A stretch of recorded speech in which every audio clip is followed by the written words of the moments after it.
డబ్బుకి ఆశపడిపోయి easy money రావడం కోసం చాలామంది ఇన్‌ఫ్లుయెన్సర్స్ చేసే తప్పులు చాలా రాంగ్ అండి.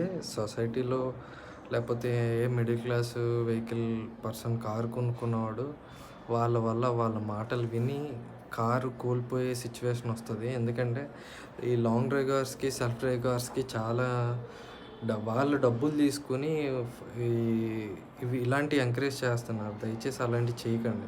మీకైనా బుద్ధి ఉండాలి. అయ్యో! మన వల్ల ఇన్‌ఫ్లుయెన్సర్ కదా మనం. ఇలాంటివి చేయకూడదు, ఎంకరేజ్ చేయకూడదని మీకు తెలీదా?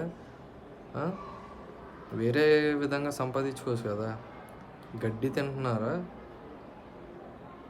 జనాలు కోల్పోతున్నారు. మిమ్మల్ని అడగాలా కోల్పోతే? జనం గూడా నేను ఒక విషయం చెప్తా అండి. మంచిటికి ఎంకరేజ్ చేయండి గానీ, ఇలాంటివి ఎంకరేజ్ చేయకండి. ఒకవేళ మీరేమన్నా ఎవరి వల్లైనా ఏదైనా వీడియో చూసి మీరు లాంగ్ డ్రైవ్ కార్స్‌లో గానీ, ఇంకా సెల్ఫ్ డ్రైవ్ కార్స్‌లో పెట్టుంటే, మీరు ఎవరైతే వీడియో చూసి ఇన్‌ఫ్లుయెన్స్ అయ్యారో వాళ్ళ దగ్గరికెళ్ళి పట్టుకొని ఆళ్ళని అడగండి. మనమే అడగాలి. అడిగితే నెక్స్ట్ టైమ్ నుంచి ఇలాంటియి చెయ్యరు. ఎందుకంటే రికవరీ ఆళ్ళ వల్ల అవ్వలేదు. పెట్టారు. ఈళ్ళు ఎంకరేజ్ చేయడం వల్లే గదా! ఇలాంటోళ్ళని పట్టుకోండి. టార్చర్ చేయండి ఏం పర్లేదు.